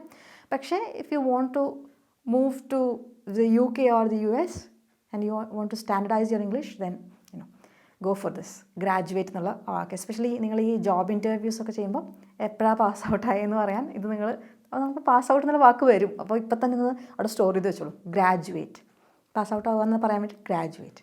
അപ്പോൾ നമ്മൾ പറഞ്ഞ സെൻറ്റൻസ് എന്താ? അവൻ കഴിഞ്ഞ വർഷം കോളേജിൽ നിന്ന് പുറത്തിറങ്ങി. എങ്ങനെ പറയാ? ഹീ ഗ്രാജുവേറ്റഡ് എവിടുന്ന്? From college last year. He graduated from college last year. ഇനി കാരണം പറയാനും നമ്മൾ ഉപയോഗിക്കും. അത് എങ്ങനെയാണെന്ന് അറിയാം? നമ്മൾ എസ്പെഷ്യലി അസുഖങ്ങളൊക്കെ വരുമ്പം അവന് ജലദോഷമാണ്. എങ്ങനെ പറയാം? He has a cold. അവന് ജലദോഷം ഉണ്ട് എന്നുള്ള രീതിയിൽ പറയാം. അല്ലെങ്കിൽ നമുക്ക് പറയാവുന്നൊരു കാരണം, അവനിന്ന് വരില്ല. എന്താ കാരണം? He suffering from a cold. അതെങ്ങനെയാണ് മലയാളത്തിൽ പറയാം? അവൻ ബുദ്ധിമുട്ടിക്കൊണ്ടിരിക്കുകയാണ് ഒരു ജലദോഷം കാരണം, അതുകൊണ്ട് അവന് വരാൻ പറ്റില്ല. അങ്ങനെ നമ്മൾ പറയില്ലല്ലേ? അവന് ജലദോഷം അതുകൊണ്ട് വരുന്നില്ല എന്നല്ലേ പറയുള്ളൂ. പക്ഷേ ഇംഗ്ലീഷിൽ വേണമെങ്കിൽ ഇങ്ങനെ പറയാം. He suffering. സഫർ ചെയ്യുക എന്ന് വെച്ചാൽ കഷ്ടപ്പെട്ട് അനുഭവിക്കുക, ദുരിതത്തിലാവുക, അതാണ് സഫർ ചെയ്യുക. എന്തുകൊണ്ടാണ് അവനിങ്ങനെ സഫർ ചെയ്തുകൊണ്ടിരിക്കണേ? കോൾഡ് ഉള്ളതുകൊണ്ട്, ജലദോഷം ഉള്ളതുകൊണ്ട്. അപ്പോൾ ഇവിടെ വേറെ പഠിക്കേണ്ട കാര്യമുള്ളത് കോൾഡ്, കോൾഡ് എന്ന് പറയണം. ജലദോഷമൊക്കെ എണ്ണാൻ പറ്റും ഇംഗ്ലീഷിൽ, അത് മനസ്സിലാക്കുക. അങ്ങനെ ചിന്തിച്ചാലേ നമുക്ക് അവിടെ വരുള്ളൂ. ഫീവർ, കോൾഡൊക്കെ വരുള്ളൂ. ഇംഗ്ലീഷിൽ നമ്മൾ ഈ അസുഖങ്ങൾ പറയുമ്പോൾ അതിൻ്റെ ഒപ്പം എന്നുള്ള ഒരു എന്നുള്ള അത് ചേർക്കണം. അതുകൊണ്ടാണ് അങ്ങനെ പറഞ്ഞത്. He suffering from a cold. Cold മാത്രമല്ല, ഇപ്പോൾ എന്തെങ്കിലും ഒരു എറർ വന്നു, നമ്മളൊരു ഡാറ്റയൊക്കെ ഇങ്ങനെ അനലൈസ് ചെയ്യാം കേട്ടോ. എന്നിട്ട് 0.8 അത് പെർസെൻറ്റേജ് ആയിരിക്കും ചിലപ്പോൾ എന്നൊക്കെ വെച്ച് നമ്മൾ ഒരു ഡാറ്റയൊക്കെ ഉണ്ടാക്കുമ്പോൾ തെറ്റിപ്പോയി, എറർ വന്നു. എങ്ങനെ എറർ വന്നേ? The error resulted from a misunderstanding. ഒരു തെറ്റിദ്ധാരണ ഉള്ളതുകൊണ്ടാണ് എറർ വന്നത്. അപ്പോൾ എററിൻ്റെ കാരണം എന്താ? ഒരു മിസ്അണ്ടർസ്റ്റാൻഡിങ്. അത് പറയാൻ വേണ്ടിയിട്ട് it resulted from a misunderstanding. അല്ലെങ്കിൽ ഹി സഫറിങ് ഫ്രം, ഇന്നൊരു കാരണം കൊണ്ടാണ് അവൻ സഫർ ചെയ്യുന്നത്. എന്തുകൊണ്ട്? A cold. ഓക്കെ. ഇവിടെയൊക്കെ നിങ്ങളിങ്ങനെ ഈ വാക്ക് ഫ്രം ഉപയോഗിച്ച് കാണുമ്പോൾ ഇത് എന്തിനാണ് അവിടെ ഫ്രം ഇട്ടേക്കുന്നത് ഇങ്ങനെ ഒരു ചില ആൾക്കാർക്കൊരു ബുദ്ധിമുട്ടാണ്. എന്തിനാണ് അവിടെ ഫ്രം? അപ്പോൾ ഇതാണൊരു കാരണം. ചില സമയത്ത് നമ്മൾ ഒരു ചേഞ്ച് കാണിക്കാൻ വേണ്ടി, ഒരു ട്രാൻസ്ഫോർമേഷൻ കാണിക്കാൻ വേണ്ടിയിട്ട് ഇത് ഉപയോഗിക്കും. ഒരു ട്രാൻസ്ഫോർമേഷൻ, ഒരു എന്താ പറയുക, ഒരു മാറ്റം, ഒരു പരിണാമം എന്നൊക്കെ പറയുമ്പോൾ നിങ്ങളുടെ മനസ്സിൽ വരുന്ന പരിണാമം ഇതാ. അപ്പം ഞാൻ എൻ്റെ മോന് ഒരു പുസ്തകം വായിച്ചുകൊണ്ടിരിക്കുന്നുണ്ട്, ഇടയ്ക്കിടയ്ക്ക് വായിച്ചു കൊടുക്കാറുണ്ട്. The hungry caterpillar. നല്ല പുസ്തകമാണ്. ചെറിയ കുട്ടികൾക്ക് നിങ്ങൾക്ക് ഗിഫ്റ്റൊക്കെ ബർത്ത്ഡേക്ക് കൊടുക്കണമെങ്കിൽ ഈ പുസ്തകം വാങ്ങിച്ചു കൊടുത്തോളൂ. നല്ല പുസ്തകമാണ്. ഇതിങ്ങനെ വായിച്ചു കൊടുക്കുമ്പോൾ അവർക്ക് ഭയങ്കര ഒരു ഇൻട്രസ്റ്റാണ്. മോൻ എപ്പോഴും ഇതിൻ്റെ കാര്യം പറയും. അപ്പോൾ ഞാൻ ട്രാൻസ്ഫോർമേഷനെ കുറിച്ച് പറഞ്ഞത് ഈ ഹംഗ്രി കാറ്റർപില്ലറിൻ്റെയാണ്. എന്താ ട്രാൻസ്ഫോർമേഷൻ എന്ന് മനസ്സിലായോ? ഈ പൂമ്പാറ്റയായിട്ട് മാറില്ലേ പുഴു. അപ്പോൾ ആ ഒരു ഇതൊക്കെ ഉണ്ട് അതിൽ. നല്ല രസമുള്ള ബുക്കാണ്, വാങ്ങിച്ചു കൊടുത്തോളൂ. ആർക്കെങ്കിലും ഇപ്പോൾ കുട്ടികൾക്കൊക്കെ നിങ്ങൾ ഗിഫ്റ്റ് വാങ്ങിച്ചു കൊടുക്കുമ്പം ഇങ്ങനെ കളിപ്പാട്ടമൊക്കെ വാങ്ങിച്ചൊക്കെ ഇഷ്ടംപോലെ ഉണ്ടാവുമല്ലോ, നല്ല നല്ല പുസ്തകങ്ങൾ വാങ്ങിച്ചു കൊടുക്കും. അപ്പോൾ അവർക്ക് ജീവിതത്തിൽ തന്നെ ഒരു മാറ്റം വരും. കുട്ടീനെ നിങ്ങൾക്ക് ഇഷ്ടമാണെങ്കിൽ കൂടുതൽ പുസ്തകങ്ങൾ വാങ്ങിച്ചു കൊടുക്കണം കേട്ടോ. അവർക്ക് നല്ല രസമുള്ള പുസ്തകങ്ങളുണ്ട്. നിങ്ങൾക്ക് പുസ്തകങ്ങളുടെ സജഷൻസൊക്കെ വേണോ? ഞാൻ എപ്പോഴേലും ഒരു ഷോർട്സ് ആയിട്ട് ഇട്ട് തരാം. ഞാൻ കുറേ പുസ്തകങ്ങൾ വാങ്ങിക്കാറുണ്ട്, ലൈബ്രറിയിൽ നിന്നൊക്കെ എടുക്കാറുണ്ട്. അപ്പോൾ നല്ല പുസ്തകങ്ങളെല്ലാം ഞാൻ നോട്ട് ചെയ്ത് വെച്ചിട്ട് പറയാം കേട്ടോ. നമ്മൾ മാറ്റർ നാകെ പോയില്ലേ. നമ്മളെന്താ പറഞ്ഞത്, ഒരു ട്രാൻസ്ഫോർമേഷൻ ഉള്ളപ്പോൾ ഫ്രം വേണം. She changed from a caterpillar to a butterfly. ഒരു കാറ്റർപില്ലർ പുഴു, അതിൽ നിന്ന് ഒരു പൂമ്പാറ്റയായി മാറി. അപ്പം ആ മാറ്റം, ഷീ ചേഞ്ച്ഡ് ഫ്രം, എവിടുന്നാണ് ചേഞ്ച് ചെയ്തത്? ഫ്രം എ കാറ്റർപില്ലർ, അതാണ് നമ്മുടെ ഉത്ഭവം, ടു എ ബട്ടർഫ്ലൈ, ഒരു ബട്ടർഫ്ലൈയിലേക്ക് അല്ലെങ്കിൽ ബട്ടർഫ്ലൈ ആയി മാറി. അല്ലെങ്കിൽ ഇപ്പോൾ കുറേ സിനിമകളൊക്കെ അതിൻ്റെ കഥ എടുത്തിട്ട് അവർ സിനിമ ഉണ്ടാക്കില്ലേ. അപ്പോൾ the movie adaptation is different from the book. ബുക്കിൽ നിന്നും വ്യത്യസ്തമാണ്. അങ്ങനെ ഡിഫറെൻറ്റ് ഫ്രം എന്നുള്ളൊരു യൂസേജ് ഉണ്ട്. അപ്പോൾ this is different from this എന്ന് പറയാൻ, ഇതിൽ നിന്ന് വ്യത്യസ്തമാണെന്ന് പറയാൻ വേണ്ടിയിട്ട് അങ്ങനെ ഉപയോഗിക്കും. അപ്പോൾ അത് പഠിച്ചു. Different from, this colour is different from this colour. ഈ കളർ തന്നെയാണ് എനിക്ക് ബ്ലൗസിന് വേണ്ടത്, ഇതാണ് സാരിയുടെ കളർ. പക്ഷേ നിങ്ങളെടുത്തുന്ന ഈ colour is different from this colour എന്നൊക്കെ കടയിൽ പോയിട്ട് അവരെടുത്ത് പറയണം കേട്ടോ. ഇനി ഒരു റേഞ്ച്, ഒരു ലിമിറ്റ് പറയാൻ വേണ്ടിയിട്ട്, ഇപ്പോൾ നമ്മൾ സാരിയൊക്കെ എടുക്കാൻ പോവുകയാണെങ്കിൽ പറയില്ലേ, 5000 മുതൽ 12000 വരെയാണ് ഈ ഒരു സെക്ഷനിലെ സാരികളുടെ റേഞ്ച്. എങ്ങനെ പറയാം? പ്രൈസ് റേഞ്ചസ് ഫ്രം ഇന്ന മുതൽ ഇന്ന വരെ. The price ranges from 5000 to 12,000. അത്ര വരെ ഉള്ള സാരികളാണ് അവിടെ ഉള്ളത്. റേഞ്ച് പറയാണ്. അപ്പോൾ റേഞ്ച് പറയുമ്പോൾ ഫ്രം ഇന്നത് ടു ഇന്നത്, അത് അങ്ങനെ പറയും. അതുപോലെ തന്നെ the temperature varies from hot to cold. ചൂടിൽ നിന്നും തണുപ്പ്, അത്രയും ഒരു വേരിയേഷൻ അതിന് വരും. ടെമ്പറേച്ചർ ചൂടിൽ നിന്നും തണുപ്പിലേക്ക് മാറും. Varies from hot to cold. ഇനി നമ്മൾ ഈ ഫ്രം ഉപയോഗിക്കുന്നത് ഞാൻ പറഞ്ഞില്ല, ഡിഫറെൻറ്റ് ഫ്രം, അത് നിങ്ങൾ ഒരു നോട്ട് ചെയ്ത് വെക്കണം. This is different from his എന്താ പറയുക ഒപ്പീനിയൻ. അവൻ്റെ ഒപ്പീനിയൻ എന്ന് വെച്ചാൽ എന്താ, അവൻ്റെ എന്താ പറയുക, അവൻ്റെ പക്ഷം, അവൻ്റെ അഭിപ്രായം, ഒപ്പീനിയൻ അഭിപ്രായം. ആ അവൻ്റെ അഭിപ്രായത്തിൽ നിന്ന് എൻ്റെ അഭിപ്രായം വ്യത്യസ്തമാണെന്ന് എങ്ങനെ പറയും? അല്ലെങ്കിൽ എൻ്റെ അഭിപ്രായം അവൻ്റെ രണ്ടായാലും വ്യത്യസ്തമാണ് എങ്ങനെ പറയും? His opinion differs from mine. Differs from, ഈ ഡിഫറെൻറ്റിൻ്റെ കൂടെ എപ്പോഴും ഒരു ഫ്രം വരും. ഈ ഡിഫേഴ്സ് എന്ന് വെച്ചാൽ മാറുകയാണ്, മാറുന്നുണ്ട് എൻ്റെയിൽ നിന്ന്. His opinion differs from mine. അവർ ഒപ്പീനിയൻസ് ആർ ഡിഫറെൻറ്റ്. ഞങ്ങളുടെ അഭിപ്രായങ്ങൾ വ്യത്യസ്തമാണ് അങ്ങനെ പറയാം. ഡിഫറെൻറ്റ്, അവിടെ ഫ്രം വേണ്ട. പക്ഷേ ഇന്നൊരാളിൽ നിന്നും വ്യത്യസ്തമാണെന്ന് പറയുമ്പോഴാണ് ഡിഫറെൻറ്റ് പറയാം. This painting is different from others. ഈ പെയിൻറ്റിങ്ങിലെ ഈ കുട്ടി എന്തെല്ലാം ടാലൻറ്റഡ് ആണ്. ബാക്കി എല്ലാവരും എന്തോ മലയും പുഴയും വീടും വരച്ച് വെച്ചിട്ടുണ്ട്. ഈ കുട്ടി ഉണ്ടോ ഒരു കിണറും പൂവും പുല്ലും വരച്ചിട്ടുണ്ട്. His painting is different from the others. Okay, അവൻ്റെ അഭിപ്രായം എന്നിൽ നിന്ന് വ്യത്യാസമാണ്. His opinion differs from mine. His opinion differs from mine, അല്ലെങ്കിൽ his opinion is different from mine. വ്യത്യസ്തമാണ്, അപ്പോൾ അവിടെ ഇസ് ഡിഫറെൻറ്റ് എന്ന് പറയണം. വേർബ് ഡിഫർ എന്നുള്ള വേർബാണ് യൂസ് ചെയ്യുന്നതെങ്കിൽ ഹിസ് ഒപ്പീനിയൻ ഡിഫേഴ്സ്. അപ്പോൾ അത് മനസ്സിലായോ? His opinion differs from mine, അല്ലെങ്കിൽ his opinion is different from mine. Differs എന്ന് പറയുമ്പോൾ അതാണ് വേർബ്. ഡിഫറെൻറ്റ് എന്ന് പറഞ്ഞാൽ വേർബല്ല, വ്യത്യസ്തമായ എന്നാണ് അർത്ഥം ഡിഫറെൻറ്റ്. അപ്പോൾ ഡിഫറെൻറ്റ് എന്ന് മുമ്പ് ഇസ് എന്ന് വേണം. ഹിസ് ഒപ്പീനിയൻ ഇസ് ഡിഫറെൻറ്റ്, ഇങ്ങനെ വ്യത്യാസമുള്ളത് ആണ് എന്ന് പറയാൻ വേണ്ടിയിട്ട്. പക്ഷേ ഡിഫേഴ്സ്, ഡിഫർ എന്ന് വെച്ചാൽ മാറുക. അപ്പോൾ ഹിസ് ഒപ്പീനിയൻ ഡിഫേഴ്സ്, എൻ്റെ ഒരു മാറ്റം ഉണ്ട് എന്ന് പറയുന്ന അർത്ഥം ഒന്ന് തന്നെയാണ്. സെൻറ്റൻസ് സ്ട്രക്ചർ നിങ്ങൾ ശ്രദ്ധിക്കണം. വേർബ് വേണം, ഡിഫറെൻ്റ് ഒരു വേർബല്ല. അതുകൊണ്ട് സെൻറ്റൻസിൽ വേർബ് ഇല്ലാണ്ട് നിങ്ങൾ ഉണ്ടാക്കരുത്. നിങ്ങളുടെ എല്ലാ സെൻറ്റൻസിലും വേർബ് വേണം. നിങ്ങളൊരു സെൻറ്റൻസ് ഉണ്ടാക്കുകയാണ്, അതിൽ വേർബ് ഇല്ലെങ്കിൽ നിങ്ങളുടെ സെൻറ്റൻസ് സെറ്റാണ് കേട്ടോ. അപ്പോൾ his opinion differs from mine, അവിടെ verb differs. His opinion is different from mine, അവിടെ വേർബ് ഏതാ? ഇസ്. ബിയുടെ ഫോമാണ് ഇസ്. ബി ആണ് നമ്മുടെ വേർബ്. ഇതിനി അറിയാത്ത ആൾക്കാരുണ്ടെങ്കിൽ എൻ്റെ ബിയുടെ ആ വീഡിയോ കാണണം. ബി നോക്കട്ടെ കേട്ടോ, ഞാൻ ലിങ്ക് ചെയ്ത് തരാം എൻഡിൽ കേട്ടോ. അല്ലെങ്കിൽ ജസ്റ്റ് എൻ്റെ യൂട്യൂബ് ചാനലിൽ പോയിട്ട് ബി എന്ന് സെർച്ച് ചെയ്താൽ മതി, അപ്പോൾ കിട്ടണം. അപ്പോൾ നമ്മൾ കുറേ സാധനങ്ങൾ കണ്ടു അല്ലേ. ഇനി അടുത്തത് ടു. നമ്മൾ ഫ്രം നമ്മൾ പറഞ്ഞില്ലേ ഇന്ന സ്ഥലത്ത് നിന്ന് സ്റ്റാർട്ട് ചെയ്യുന്നത്, ഫ്രം ലണ്ടൻ അല്ലേ, ഫ്രം ഹിസ് ഹൗസ് എന്നൊക്കെ പറയാം. ടു എന്ന് പറഞ്ഞാൽ എവിടെയാണ് എത്തിച്ചേരുന്നത്, ഡെസ്റ്റിനേഷനാണ് ടു വെച്ചിട്ട് പൊതുവെ നമ്മൾ പറയാം. അവൾ സ്റ്റോറിലേക്ക് നടന്നു. അപ്പം ലേക്ക് ആയിരിക്കും മലയാളത്തിൽ അതിൻ്റെ ഈക്വലൻ്റ് അല്ലേ. എങ്ങോട്ടേക്കാണ് പോകണമെന്ന് കാണിക്കേണ്ട, ആ സ്ഥലത്തേക്ക്. She walked to the store. She walked to the store. ഞങ്ങൾ അടുത്ത മാസം ജപ്പാനിൽ പോവുകയാണ്. എങ്ങനെ പറയും? ഞങ്ങൾ അടുത്ത മാസം ജപ്പാനിൽ പോവുകയാണ്. വി ആർ എന്താ വെച്ചാൽ ഞങ്ങൾ ട്രാവലിംഗ് എങ്ങോട്ടേക്ക്? To Japan. അവിടെയാണ് ടു വരണത്. We are travelling to Japan. എപ്പോൾ? അടുത്ത മാസം, നെക്സ്റ്റ് മന്ത്. അപ്പോൾ അവിടെ ഇൻ നെക്സ്റ്റ് മന്ത് ഒന്നും വേണ്ട കേട്ടോ, ഓൺ നെക്സ്റ്റ് മന്ത് അങ്ങനെ ഒന്നും പ്രപ്പോസിഷനും ഈ ടൈം പറയുമ്പോൾ അതിൻ്റെ നെക്സ്റ്റ് ലാസ്റ്റ് ദിസിൻ്റെ കൂടെ ചേർക്കാൻ പാടില്ല. വെറും നെക്സ്റ്റ് മന്ത് മതി കേട്ടോ. അപ്പോൾ we are travelling to Japan next month. അതെനിക്ക് തിരിച്ചയക്കൂ. എങ്ങനെ പറയും? അയയ്ക്കുക, സെൻഡ്. പ്ലീസ് സെൻഡ് ഇറ്റ് എങ്ങോട്ടേക്ക്? തിരിച്ചയക്കുക. Back to me. എനിക്കത് വീണ്ടും ഇങ്ങോട്ട് തിരിച്ചയക്കൂ. ബാക്ക് എന്ന് തിരിച്ചയക്കുക എന്നാണ് ഉദ്ദേശിക്കണേ. Please send it to me എന്ന് വെച്ചാൽ എനിക്ക് അയക്കൂ എന്നാണ്. പക്ഷെ എനിക്ക് തിരിച്ചയക്കൂ എന്ന് പറയാൻ please send it back to me. ഇങ്ങോട്ടേക്കാണ് കണ്ടോ, എന്നിലേക്കാണ് ഇത് വരേണ്ടത്. അപ്പോൾ ടു മീ.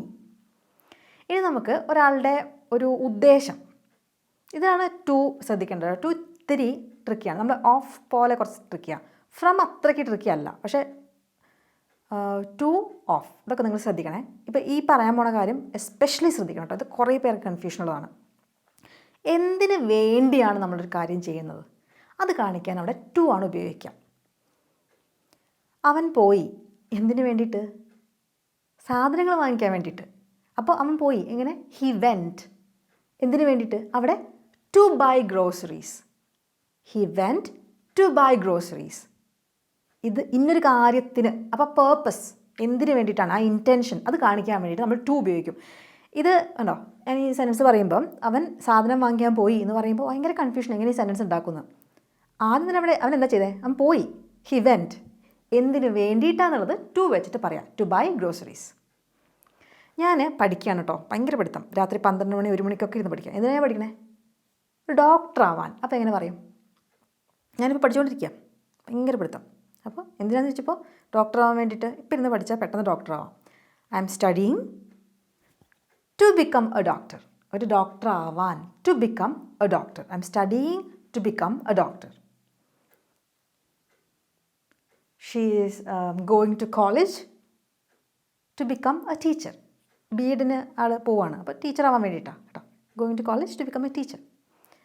അങ്ങനെ എന്തൊരു കാര്യത്തിന് അതാണ് ടു വെച്ച് പറയാം.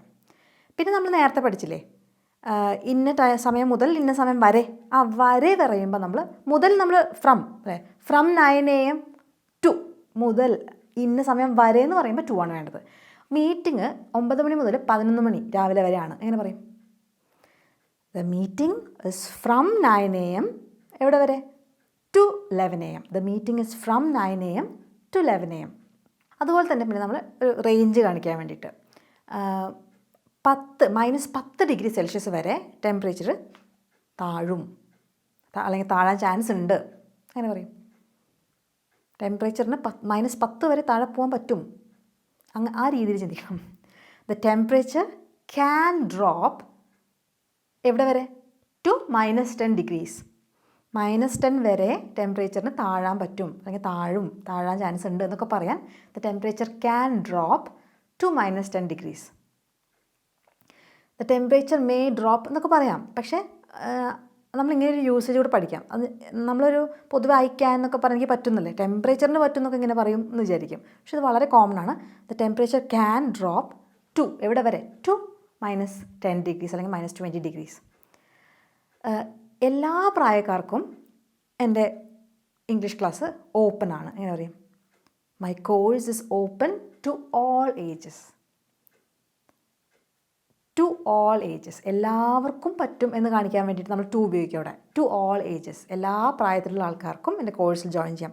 The course is open to all ages. ഇനി നമ്മൾ റിലേഷൻഷിപ്പ് കാണിക്കാൻ വേണ്ടിയിട്ട് ടു ഉപയോഗിക്കും കേട്ടോ, അത് ശ്രദ്ധിക്കണേ. അവൾ ഒരു ആർക്കിടെക്റ്റിനെയാണ് കല്യാണം കഴിച്ചിരിക്കുന്നത്. എങ്ങനെ പറയും? She is married to an architect. വിത്തല്ല, വിത്താണ് നമ്മൾ പൊതുവേ ഒരു ടെൻഡൻസി പറയാൻ. ഷീസ് മാരീഡ് ടു ഇന്നൊരാൾ. She's married to Ajith. She's married to Ali. She's married to Shafi. അങ്ങനെ ടു. ഇനി തിരിച്ചും ആണുങ്ങളായാലും കുഴപ്പമില്ല. He's married to Harsha. He's married to Anu. He's married to Deepthi. അങ്ങനെ ആണുങ്ങളും പെണ്ണുങ്ങളും ആരാണെങ്കിലും പരസ്പരം കല്യാണം കഴിച്ചിട്ടുണ്ടെങ്കിൽ ടു വെച്ചിട്ടാണ് മറ്റേ ആളെ പറയേണ്ടത്. അയാളുടെ പേരാണെങ്കിലും പ്രൊഫഷനാണെങ്കിലും. He's married to a teacher. അയാളൊരു ടീച്ചറെയാണ് കല്യാണം കഴിച്ചത്. മനസ്സിലായോ? ടു ടു ടു മറക്കരുത്. ഇനി ഈ പുസ്തകം ഞാൻ എഴുതിയ പുസ്തകമാണ്. എൻ്റെ യൂട്യൂബ് സബ്സ്ക്രൈബേഴ്സിന് ഞാൻ ഡെഡിക്കേറ്റ് ചെയ്തിരിക്കുന്നു. എങ്ങനെ പറയും? This book is dedicated to my YouTube subscribers. അപ്പോൾ ഡെഡിക്കേറ്റഡ് ടു ഇത് ഒരുമിച്ച് പഠിക്കണം. പല വാക്കുകളും ഇങ്ങനെ ഒരുമിച്ച് വരും. Dedicated to someone. This book is dedicated to my husband. To my wife. Dedicated to someone. അവിടെ ടു വരും കേട്ടോ. പിന്നെ ഒരു കമ്പാരിസൺ നമ്മൾ പറഞ്ഞിട്ടുണ്ട്, പണ്ടേ പഠിച്ചിട്ടുണ്ട്. എനിക്ക് ചായയേക്കാൾ ഇഷ്ടം കാപ്പിയാണ്. എങ്ങനെ പറയും? I prefer coffee. ഏതാണ് എനിക്കിഷ്ടം? കോഫി. ഐ പ്രിഫർ കോഫി ഏതിനേക്കാളും ടു ടീ. അങ്ങനെ പറയും. I prefer coffee to tea. അപ്പോൾ ഇതൊക്കെ നമ്മൾ കോമൺ ആയിട്ട് പഠിച്ചു വെക്കേണ്ട ചില യൂസേജസാണ്. കൊലക്കേഷൻസ് ഒക്കെയാണ് കൂടുതൽ വരുന്നത്. കൊലക്കേസ് അല്ല, കൊലക്കേഷൻസ്. അങ്ങനെ സംഭവമുണ്ട് ഇംഗ്ലീഷിൽ. ഇതാണ് പലപ്പോഴും ട്രിക്കിയായി വരിക. കുറച്ച് അഡ്വാൻസ്ഡ് ആയിട്ട് ഇംഗ്ലീഷ് അറിയാവുന്ന ആൾക്കാർക്കും കൊലക്കേഷൻസ് ചിലപ്പോൾ കുറച്ച് കൺഫ്യൂസിങ് ആയിരിക്കും. കാരണം ഇത് പല വേർഡ്സിനും പല കൊലക്കേഷൻസ് വരാം. നമ്മൾ അത്രയ്ക്ക് അങ്ങോട്ട് പേടിക്കണ്ട. ഇപ്പോൾ ഈ ബേസിക്കായി പറഞ്ഞെന്ന കാര്യങ്ങൾ നന്നായി പഠിച്ചാൽ മതി. അപ്പോൾ തന്നെ നമുക്കൊരു 80% നല്ല സന്തോഷമായിട്ട് ഇംഗ്ലീഷ് ഉപയോഗിക്കാൻ പറ്റും. ഞാൻ ഇൻഫിനിറ്റീവ്സിന് പറഞ്ഞു ഇന്നൊരു കാര്യത്തിന് വേണ്ടിയിട്ട്. അതാണ് ഏറ്റവും ഇമ്പോർട്ടൻറ്റ്. എനിക്ക് വീട്ടിൽ പോകണം. I want to go home. എനിക്ക് എന്താ വേണ്ടത്? വീട്ടിലേക്ക് പോകണം. I want to go home. അപ്പോൾ എന്തൊരു സംഭവമാണ് എനിക്ക് വേണ്ടത് എന്നുള്ള രീതിയിൽ നമ്മൾ ടു വെച്ച് പറയും. I want to go home. അവൾക്ക് ഇഷ്ടമാണ് എന്ത്? She likes to read. She likes to read. ഇത് തന്നെ ഷി ലൈക്സ് റീഡിങ് എന്ന് പറഞ്ഞിട്ടുള്ള ഇതുണ്ട്. പക്ഷേ അതിപ്പോൾ നമുക്ക് അവിടെ വെക്കാം. ടു വെച്ചിട്ട് പഠിക്കാം. She likes to read. This video is to give you an idea about to. ഈ വീഡിയോ എന്തിനു വേണ്ടിയിട്ടാണ്? This video is to give you an idea about from, അല്ലെങ്കിൽ അബൌട്ട് ടു, അബൌട്ട് ഫോർ. ഇതൊക്കെ ഞാൻ പഠിപ്പിക്കണത്. മനസ്സിലായോ? ഈ വീഡിയോ എന്തൊരു കാരണത്തിന് വേണ്ടിയിട്ടാണ് എന്ന് പറയാനാണ് ടു വെച്ചിട്ടാണ് പറയാം. ഇത് എന്തിനാണ് ഈ video? This video is to give you an idea. മനസ്സിലായോ? This book is to learn English. എന്താ പറയുക? The movies are to entertain people. പടങ്ങൾ, ഫിലിംസൊക്കെ ആൾക്കാരെ രസിപ്പിക്കാൻ വേണ്ടിയിട്ടാണ്. ദ മൂവീസ് ആർ മെയ്ഡ് എന്തിനു വേണ്ടിയിട്ട്? To entertain people. കേട്ടോ? അപ്പോൾ ഇന്നൊരു കാര്യത്തിന് വേണ്ടിയിട്ട് എന്ന് പറയുമ്പോൾ ഇപ്പോൾ ടു വെച്ചിട്ട് നമ്മൾ പറയാം. ഇനി നമ്മൾ ഇന്നൊരു ലെവൽ വരെ എന്ന് പറയാനും ടു ഉപയോഗിക്കും. The snow was piled up to the roof. Roof വരെ. Up to the roof. Roof വരെ സ്നോ ഇങ്ങനെ മഞ്ഞ് വീണിട്ടിങ്ങനെ കുറേ മഞ്ഞൊക്കെ വീണ വീടിൻ്റെ മേൽക്കൂര വരെയും മഞ്ഞ് ആവുമല്ലോ. അപ്പോൾ അത് പറയാൻ വേണ്ടിയിട്ടുണ്ട്. Snow was piled up to the roof. Roof വരെ. അടുത്തത് നമ്മുടെ ഫോറും കൂടിയാണ് കേട്ടോ. നമ്മൾ ഓഫ്, ഫോർ, ടു, ഫ്രം. ഇന്ന് 4 ഇതിൽ പഠിക്കണേ. ഫോർ എന്ന് വെച്ചാൽ ഇന്നൊരു കാരണത്തിന്. അപ്പോൾ ഇതിൽ ഡൗട്ട് വരാൻ ചാൻസ് ഉണ്ട്. She went to buy milk. എന്തിനു വേണ്ടിയിട്ടാണ് അവൾ പോയത്? പാല് വാങ്ങിക്കാൻ. She went to buy milk. നമ്മൾ പറഞ്ഞില്ലേ, എന്തെങ്കിലും ഒരു കാരണത്തിന് വേണ്ടിയിട്ടാണ് ഒരാൾ പോയതെങ്കിൽ ടു വെച്ചിട്ടാണ് പറയുക. She went to buy milk. ഇനി ഇന്നൊരു കാര്യം എന്ന് വെച്ചാൽ ടു ബൈ, വാങ്ങിക്കാൻ വേണ്ടിയിട്ടെന്ന്. വേണമെങ്കിൽ നമുക്ക് പാലിന് വേണ്ടിയിട്ട് അവൾ പോയതെന്ന് പറഞ്ഞൂടെ? She went for milk. അപ്പോൾ മനസ്സിലായോ? ഇന്നൊരു സാധനമാണ് അവിടുന്ന് വേണ്ടതെന്ന് നമ്മൾ പറയുകയാണെങ്കിൽ ഫോർ എന്ന് പറയാം. ഇന്നൊരു പ്രവൃത്തി എന്ന് പറയാം. പ്രവൃത്തി എന്താ? ബൈ പ്രവൃത്തിയല്ലേ? അങ്ങനെ പറഞ്ഞാൽ to. She went to buy milk. She went for some milk. ആ വ്യത്യാസം മനസ്സിലായോ? അതാണ് വലിയൊരു ഇമ്പോർട്ടൻറ്റ് കാര്യം കേട്ടോ. അല്ലെങ്കിൽ നമുക്ക് ഇതിന് ടു ഉപയോഗിക്കുന്ന സ്ഥലങ്ങളിൽ പലപ്പോഴും ഫോർ വരും. എനിക്ക് എഴുതാൻ വേണ്ടിയിട്ട്, എഴുതുക, റൈറ്റ്, എഴുതാൻ വേണ്ടിയിട്ടൊരു പേന വേണം. I need a pen for writing. അപ്പോൾ അവിടെ നമ്മൾ റൈറ്റിംഗ് അങ്ങനെ രീതിയിലാണ് ഉപയോഗിക്കുക. I need a pen to write a letter അങ്ങനെ പറയാം. പക്ഷേ റൈറ്റിംഗ് ആ ഒരു പ്രവൃത്തി എന്നുള്ള രീതിയിൽ പറയുകയാണെങ്കിൽ റൈറ്റിംഗ് അങ്ങനെ രീതിയിൽ നമ്മൾ ഉപയോഗിക്കുന്നത്. പേരെന്ന് ഞാൻ പറയുന്നില്ല, നിങ്ങൾ പേടിക്കും. ഈ രീതിയിൽ സെൻറ്റൻസ് പറയുമ്പോൾ ഇന്നൊരു കാര്യത്തിന് ഫോർ, അതിന് വേർബ് കഴിഞ്ഞ് ING വരുമ്പോൾ നമ്മൾ ഫോർ ആണ് ഉപയോഗിക്കുക. മനസ്സിലായോ? I need a pen to writing എന്ന് പറയരുത്, ഫോർ റൈറ്റിംഗ്. ടു വന്നാൽ ടു റൈറ്റ് സംതിങ്, ആ രീതിയിൽ പറയണം. വ്യത്യാസം മനസ്സിലായോ?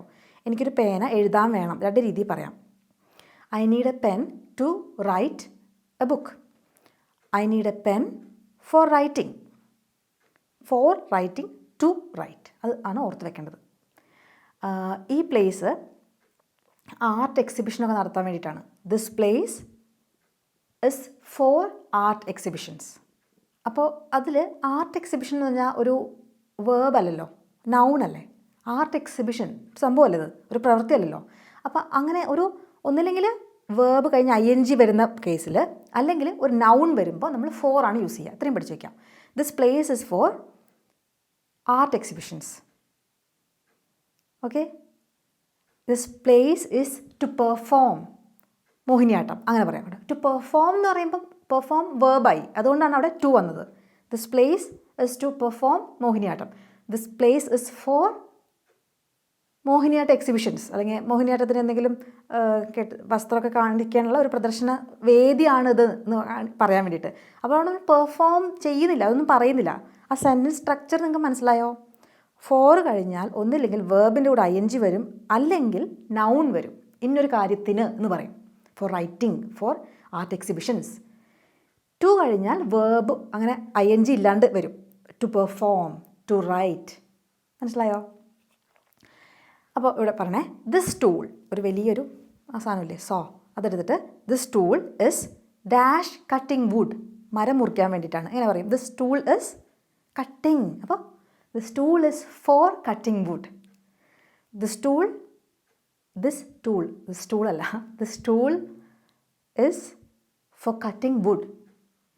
അടുത്തത്, she is responsible for managing the team. കണ്ടോ, മാനേജിങ് ING വന്നു. She is responsible for managing the team. അപ്പോൾ ING വരുമ്പോൾ നിങ്ങൾ അവിടെ ഫോർ ആണ് ഉപയോഗിക്കേണ്ടത്. ഇനി നമ്മൾ ഈ ഇത്ര കാലത്തോളം എന്ന് പറയാൻ വേണ്ടി 10 വർഷം അവളിവിടെ താമസിച്ചിട്ടുണ്ട്. She has lived here for 10 years. അവൾ 10 വർഷമായിട്ട് ഇവിടെ താമസിക്കുകയാണെന്നാണ് അതിനർത്ഥം. She has lived here for 10 years. Okay, ഇനി ഞങ്ങൾ 1 മണിക്കൂർ വെയിറ്റ് ചെയ്തു. We have waited for an hour. അതുപോലെ തന്നെ എന്തെങ്കിലും ഒരു സംഭവത്തിൻ്റെ ബെനിഫിറ്റ് അല്ലെങ്കിൽ അഡ്വാൻറ്റേജ് കാണിക്കാൻ വേണ്ടി. ഇപ്പോൾ ഒരു ഗിഫ്റ്റ് ഉണ്ട്, ഇത് നിനക്ക് വേണ്ടിയാണ്. This gift is for you, നിനക്ക് വേണ്ടി. She is working hard. എന്തിനു വേണ്ടിയിട്ട്? ഫോർ ഹർ ഫാമിലി, അവളുടെ കുടുംബത്തിന് വേണ്ടിയിട്ടാണ് അവൾ ഈ കിടന്ന് കഷ്ടപ്പെടുന്നത്. She is working hard for her family. ഞാനൊരു കേക്ക് ഉണ്ടാക്കിയിട്ടുണ്ടേ, നിങ്ങളുടെ പിറന്നാളല്ലേ. I bake the cake for your birthday. Okay, ഞാൻ ഡോറിന് പുറത്തൊരു നോട്ട് എഴുതി വെച്ചിട്ടുണ്ട്. അകത്ത് ഞാൻ കിടന്നുറങ്ങുക, ഇന്നലെ രാത്രി മുഴുവൻ ഉറങ്ങിയിട്ടില്ല, ആരും എന്നെ ഡിസ്റ്റർബ് ചെയ്യരുത്. അപ്പോൾ I put a note on the door for privacy. എന്തിനു വേണ്ടിയിട്ട്? എന്തെങ്കിലും ഒരു ഉപകാരം, പ്രൈവസി, അല്ലെങ്കിൽ ഒരാളുടെ ബർത്ത്ഡേക്ക് വേണ്ടിയിട്ട്. അപ്പോൾ for your birthday, for you, for privacy. Okay, ഇനി നിങ്ങൾ ഇതിന് അനുകൂലമാണോ പ്രതികൂലമാണോ? ആ അനുകൂലം ആണെന്ന് പറയാൻ വേണ്ടിയിട്ട് നമ്മൾ ഫോർ ഉപയോഗിക്കും.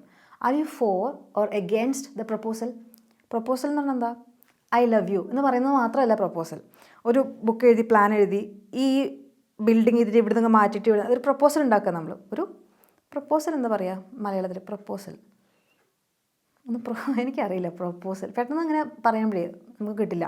എനിക്ക് മലയാളമൊക്കെ നന്നായിട്ട് അറിയാം, പക്ഷേ ചില സമയത്ത് ഇതിങ്ങനെ ഇംഗ്ലീഷ് വാക്കുകളുടെ മലയാളം കണ്ടുപിടിക്കാൻ കുറച്ച് പാടാം. ഓക്കെ, നിങ്ങളൊരു കാര്യം ചെയ്തോ, അത് അറിയാമെങ്കിൽ എഴുതിക്കോ. കറക്റ്റാണെന്ന് അറിയാമെങ്കിൽ മാത്രം കേട്ടോ എഴുതിക്കോ, എന്നെ തെറ്റിദ്ധരിപ്പിക്കരുത്. അപ്പോൾ നിങ്ങൾ ഈ ഒരു പ്രപ്പോസൽ അംഗീകരിക്കുന്നുണ്ടോ? അത് നിങ്ങളിതിനെതിരാണോ? വീട് ഇങ്ങനെ മാറ്റിപ്പണിത് കിച്ചൺ ഇങ്ങോട്ടാക്കണം, അതാണ് വാസ്തുപ്രകാരം ഞാൻ കണ്ടുപിടിച്ചത്. നിങ്ങളിതിനെതിരാണോ? അത് നിങ്ങൾ ഓക്കെ ആണോ? അത് പറയാൻ വേണ്ടിയിട്ട് ആർ യു ഫോർ എന്ന് വെച്ചാൽ ഓക്കെ ആണോ, ഓർ എഗെയിൻസ്റ്റ് എതിരാണോ? ഓക്കെ, മനസ്സിലായോ? ഇനി ഒരു പുതിയ പോളിസി ഉണ്ട്. അപ്പോൾ അതിന് നമ്മൾ എല്ലാവരും കൂടെ വോട്ട് ചെയ്യണം. അപ്പോൾ we voted for the new policy. ആ ന്യൂ പോളിസി അംഗീകരിച്ചുകൊണ്ട്, അതിന് നമുക്ക് താല്പര്യമുള്ളതുകൊണ്ട്. നമുക്ക് താല്പര്യമില്ലെങ്കിലോ നമ്മളത് വേണ്ടാന്ന് പറഞ്ഞിട്ട് വോട്ട് ചെയ്യും. We voted against the new policy, വേണ്ടാന്ന് പറഞ്ഞിട്ട്. അപ്പോൾ അതാണ് നമ്മുടെ അനുകൂലമായ ഘടകം കാണിക്കാൻ വേണ്ടിയിട്ടാണ് ഫോർ ഉപയോഗിക്കണം കേട്ടോ. ഇനി ചില സമയത്ത് നമ്മൾ ഇന്ന കാശിന് അല്ലെങ്കിൽ ഇന്നൊരു വസ്തുവിന് പകരം എന്നൊക്കെ പറയില്ലേ, സാധനം വാങ്ങിച്ചു, I boat this dress for ₹500. 500 രൂപയ്ക്ക് പകരമായിട്ട് ഞാൻ ഈ ഡ്രസ്സ് കിട്ടി. അങ്ങനെ I boat this dress for, അല്ലെങ്കിൽ അതിൻ്റെ വില 500 രൂപയായിരുന്നു എന്നാണ് നമ്മൾ ബേസിക്കലി അതിൻ്റെ അർത്ഥം. പക്ഷേ ഈ ഫോർ എന്ന് വെച്ചാൽ ഇൻ എക്സ്ചേഞ്ച് ഫോർ സംതിങ് എന്നുള്ള രീതിയിൽ ഉപയോഗിക്കും. ഇതിന് മനസ്സിലാവണമെങ്കിൽ എനിക്ക് ഈ ഷർട്ട് കുറച്ചുകൂടെ ഒരു വലിയൊരു ഷർട്ടായിട്ട് എക്സ്ചേഞ്ച് ചെയ്യാൻ പറ്റുമോ? ഞാൻ കഴിഞ്ഞ ആഴ്ച വാങ്ങിച്ചത് എനിക്ക് ചെറുതായി പോയി. Can I exchange this shirt for a larger size? അപ്പോൾ exchange for a larger size, മനസ്സിലായോ? പകരം ഈ ഷർട്ടിന് പകരം ഒരു കുറച്ചുകൂടെ വലിയ ഇത് എനിക്ക് എക്സ്ചേഞ്ച് ചെയ്യാൻ പറ്റുമോ? Can I exchange this shirt for a larger size? നമ്മൾ വേറൊരാൾക്ക് വേണ്ടിയിട്ടൊരു കാര്യം ചെയ്യുകയാണെങ്കിൽ, he wrote a letter for his friend, ആ ഫ്രണ്ടിന് വേണ്ടിയിട്ട് അവനൊരു ലെറ്റർ എഴുതി. ഫ്രണ്ടിന് ഒരു കാമുകയുണ്ട്, അപ്പോൾ അവൻ അത്ര സാഹിത്യം ഒന്നും അറിയാത്തതുകൊണ്ട് പണ്ടത്തെ സിനിമയിലൊക്കെ കാണില്ലേ ജഗദീഷിന് പകരം സിദ്ദിഖൊക്കെ എഴുതി കൊടുക്കണേ എൻ്റെ മധുചന്ദ്രികയെ നിന്നെ കൊണ്ട് എന്നൊക്കെ പറഞ്ഞിട്ട്. അപ്പോൾ he wrote a letter for his front. എൻ്റെ കോഴ്സ് ഉണ്ട്, ഇറ്റ്സ് ഡിസൈൻഡ് ഫോർ ബിഗിനേഴ്സ്. ഇവർക്ക് ആർക്ക് വേണ്ടിയിട്ടാണ്? ബിഗിനേഴ്സിന് വേണ്ടി, ഒട്ടും അറിയാത്ത ആൾക്കാർക്കൊക്കെ വേണ്ടിയിട്ട് എൻ്റെ കോഴ്സ് ഉണ്ട്. അപ്പോൾ this course is designed for beginners. ഇനി ഷെഡ്യൂൾഡ് ഫോർ, അതൊരു വാക്കാണ്, ഒരുമിച്ച് വരണേ അല്ലേ, കൊലക്കേസ് അതാണത്. The appointment is scheduled for next Monday. അടുത്ത മൺഡേക്കാണ് ഇനിയിപ്പോൾ അപ്പോയിൻമെൻറ്റ് കിട്ടിയേക്കുന്നത്. The appointment is scheduled for next Monday. Weekend എന്താ പരിപാടി? What are your plans for the weekend? അങ്ങനെയൊക്കെ ഫോർ ഉപയോഗിക്കും. പിന്നെ നമ്മൾ ഒരാളെ എന്താ പറയുക ആദരിച്ചു അല്ലെങ്കിൽ പ്രകീർത്തിച്ചു, എന്തിനു വേണ്ടിയിട്ട്? അതിന് ഉത്തരമായിട്ട് for. He was praised for his bravery. Praise ചെയ്യാന്ന് വെച്ചാൽ ഭലേ ബേഷ്, സൂപ്പർ ഡാ നീ സൂപ്പർ എന്ന് പറയില്ല, പുകഴ്ത്തുക. ഹി വാസ് പ്രൈസ്ഡ് ഫോർ, എന്തിനു വേണ്ടിയിട്ട്? Four his bravery. അവനൊരു സൂപ്പർ, ഒരാളെ മുങ്ങിച്ചാവാൻ പോകുമ്പോൾ രക്ഷിച്ചു. അപ്പോൾ he was praised for his bravery, ധീരത, ബ്രേവറി. അവളൊരു ഭയങ്കര നല്ലൊരു കൈൻഡായിട്ടുള്ളൊരു നേഴ്സാണ്. എന്ന് വെച്ചാൽ എല്ലാവരെയും ശുശ്രൂഷിക്കും, നല്ല കാര്യങ്ങൾ നന്നായി ചെയ്യും ഹോസ്പിറ്റലിൽ, എല്ലാവർക്കും ഭയങ്കര ഇഷ്ടമാണ്, രോഗികൾക്കൊക്കെ. She is known for her kindness. അവൾ വളരെയധികം എല്ലാവരും അവളെ അറിയും. എങ്ങനെയാണ് അറിയണത്? എന്തിനു വേണ്ടിയിട്ടാണ് അറിയണേ? ഫോർ ഹർ കൈൻഡ്നെസ്, അവളുടെ നല്ലൊരു മനസ്സ് കാരണം, അല്ലേ? അപ്പോൾ മനസ്സിലായോ? മനസ്സിലായെങ്കിൽ ക്വിസ് ഉണ്ട്, ഉത്തരം എഴുതണം. I worked out dash 2 hours last evening. Of ആണോ, 2 ആണോ, 4 ആണോ? It was my first trip dash Mumbai. മുംബൈയിലേക്കുള്ള എൻ്റെ ആദ്യത്തെ ട്രിപ്പായിരുന്നു. ഇറ്റ് ഓഫ് ആണോ, 2 ആണോ, 4 ആണോ? Turn off the T V and go straight dash bed. Off ആണോ, 2 ആണോ, 4 ആണോ? The course is designed dash the people who want to learn English. അവസാനത്തെ Anu is one dash my best friends. അപ്പോൾ ഇതിൻ്റെയൊക്കെ ഉത്തരം ഓഫാണോ, 4 ആണോ, 2 ആണോ എന്നുള്ളത് എഴുതിയിട്ട് അടിയിലിടുക. എൻ്റെ കോഴ്സിൻ്റെ ഡീറ്റെയിൽസും താഴെ ഇടാം. താല്പര്യമുള്ളവർ എന്തെങ്കിലും സംശയമൊക്കെ ഉണ്ടെങ്കിൽ എന്നോട് ഇമെയിൽ അയച്ചാൽ മതി. ഞാൻ നിങ്ങൾക്ക് എന്താ നിങ്ങളുടെ കോഴ്സിനെ കുറിച്ചുള്ള സംശയം എന്ന് വെച്ചാൽ പറഞ്ഞുതരാം. കുറേ നല്ല റിവ്യൂസൊക്കെ കിട്ടിയ കോഴ്സാണ്. ഞാൻ ഭയങ്കര ഹാപ്പിയാണ്. ഈ അടുത്തായിട്ട് കുറച്ചധികം നല്ല റിവ്യൂസ് ഞാൻ ഇടയ്ക്ക് ചോദിക്കാറുണ്ട് തരുമെന്ന്. അപ്പോൾ ഒന്നും ചിലപ്പോൾ ആരും തരില്ല. ചിലപ്പോൾ കോഴ്സ് കഴിഞ്ഞിട്ട് അവർക്കൊരു സന്തോഷമൊക്കെ തോന്നിയിട്ട് ചിലപ്പോൾ റിവ്യൂസ് തരും. അപ്പോൾ അങ്ങനെ കുറേ നല്ല റിവ്യൂസൊക്കെ കിട്ടിയെടുത്ത് അത്യാവശ്യം ആൾക്കാരൊക്കെ സന്തോഷമാണ് അവർക്ക് എടുത്തിട്ട്. അപ്പോൾ അത് നമുക്ക് സന്തോഷം. നിങ്ങൾക്ക് താല്പര്യമുണ്ട് കോഴ്സ് എന്ന് വെച്ചാൽ നിങ്ങൾ കുറേ കോഴ്സ് എടുത്ത ആൾക്കാരൊക്കെ വന്ന് വാങ്ങിക്കാറുണ്ട്. അവസാനം ഇനി വാങ്ങിക്കില്ല കേട്ടോ. എൻ്റെ കോഴ്സ് എടുത്ത് കഴിഞ്ഞാൽ വേറെ കോഴ്സ് വാങ്ങിക്കില്ല, ഉറപ്പാണ്. താല്പര്യം ഉണ്ടെങ്കിൽ ജോയിൻ ചെയ്യാം. ജോലി ചെയ്യുന്ന ആൾക്കാർക്കൊക്കെ എസ്പെഷ്യലി. ഞാൻ വീട്ടമ്മമാർ അങ്ങനെ കാശൊന്നും തീരെ സ്പെൻഡ് ചെയ്യാനില്ലാത്ത ആൾക്കാർക്ക് എന്തായാലും നിങ്ങളുടെ കോഴ്സ് എടുക്കുന്നുണ്ടെങ്കിൽ എൻ്റെ കോഴ്സ് എടുക്കും കേട്ടോ. അപ്പോൾ അത്രേ ഉള്ളൂ. അടുത്ത ദിവസം വേറൊരു വീഡിയോയിൽ കാണാം. അതുവരേക്കും ബൈ.